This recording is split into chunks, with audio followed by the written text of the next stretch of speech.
Let's listen to two examples, basically the same chord progression, but in the second example, I'm going to use something called the crazy train concept to make it sound to me a little bit more interesting. Take a listen.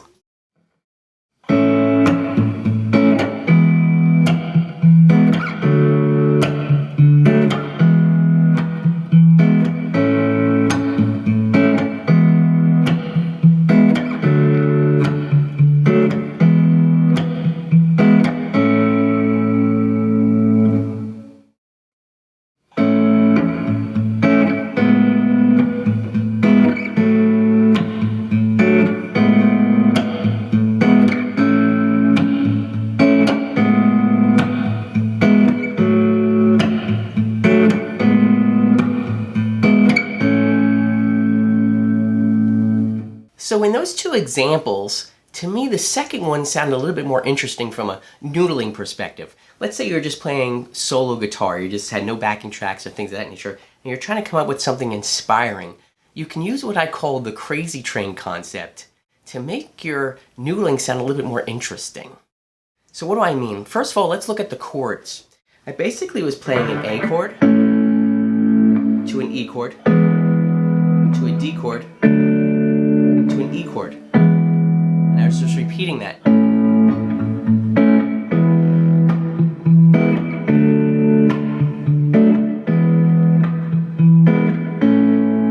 And I'm using those voicings deliberately. I'm doing that because I want to show you this simple concept, again, the crazy train concept. So what all I did was the second time around, instead of playing the bass notes for the E as E and the bass notes for the D as D, I left the open A ringing for those. And listen to this, to me, how it just makes things a little bit more interesting, but it's really technically the same kind of chord progression.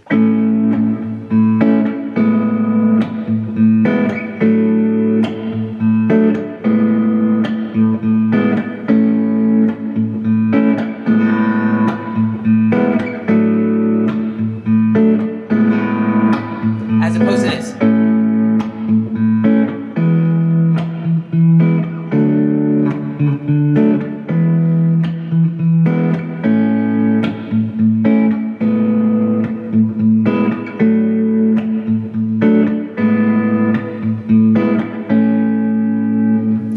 To me, that just sounds a little bit more interesting while you're noodling. And I'm not doing anything fancy yet. You can start to add melody lines and things of that nature.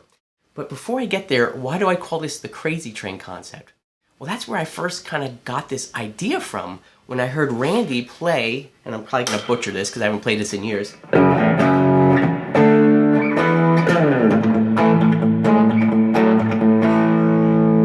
All he's doing there when he's playing that is he's keeping the A. So he's playing the A in between of playing the A chord, the E on top, and then the D. So that's where I first kind of heard this concept. And I was like, this is kind of fascinating. And it works really well with those chords, but you can use other chords as well. But let's just stay with this concept. So what am I doing? I'm basically playing the 1 chord in the key, the 4 chord in the key, and the 5 chord in the key. But I'm leaving the root note, A. In this case, we're playing an A. That bass note is staying the same over all of the chords. And what I alluded to earlier is that you can actually add some melody lines if you want to.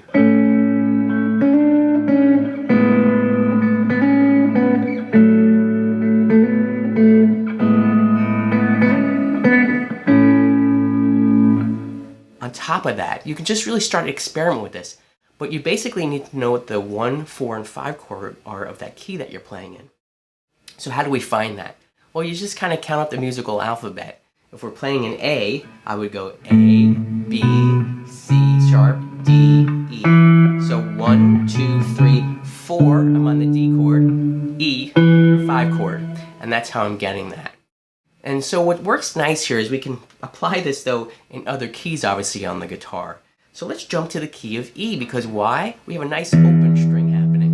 And let's do the same concept. We need to find the 1, 4, and 5 chord. Well, the 1 chord is going to be E. And if I count up E, F sharp, G sharp, A, B. So A is the 4, so E, F sharp, G sharp, A, and then B is the 5 chord. So I need to find a place where I have the 1 chord, the 4 chord, and the 5 chord,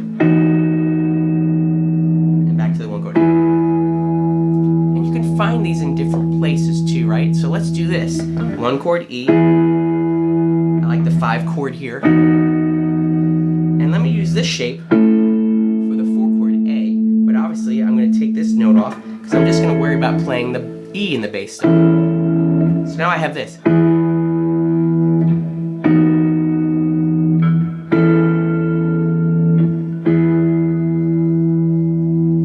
So that sounds a little bit nicer and different than obviously in the A thing because I'm doing different voicings. And let's go ahead and try to add some melodies maybe to this. Let's see,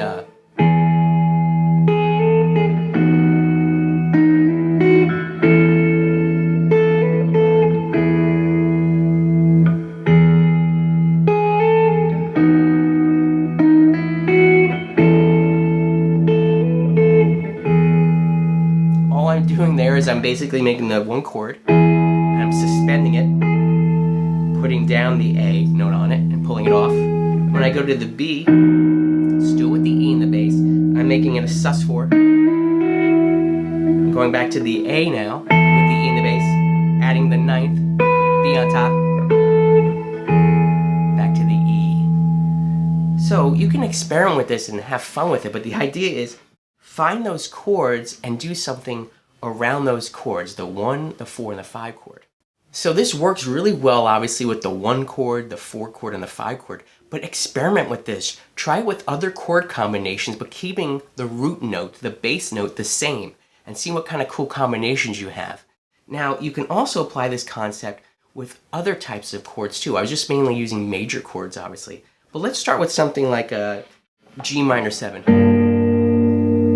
What's kind of interesting about this is I can do the same type of concept, and I'm going to play E minor here, G minor 7 here, and I'm going to put an F, so this F chord in here, but I'm going to leave the G bass note.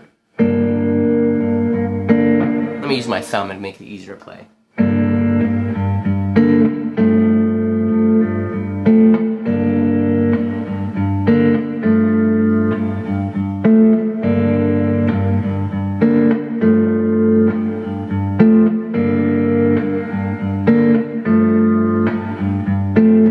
Use your ear. Where does it want to go after that? Anything is game.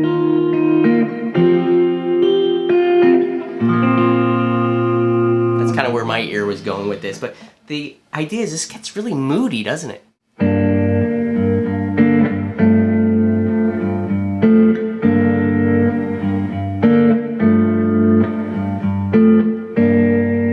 So instead of me playing the normal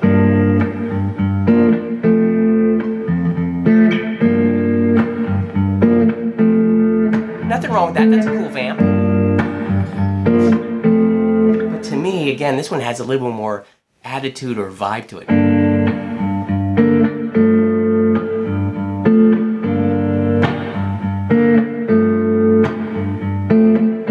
So for that, I'm taking the minor chord and then I'm playing the major chord before it, but leaving the same bass note. Again, experiment with this. Try different shapes, put a capo on and play in different keys, and have fun using the crazy train concept to come up with some more interesting noodling.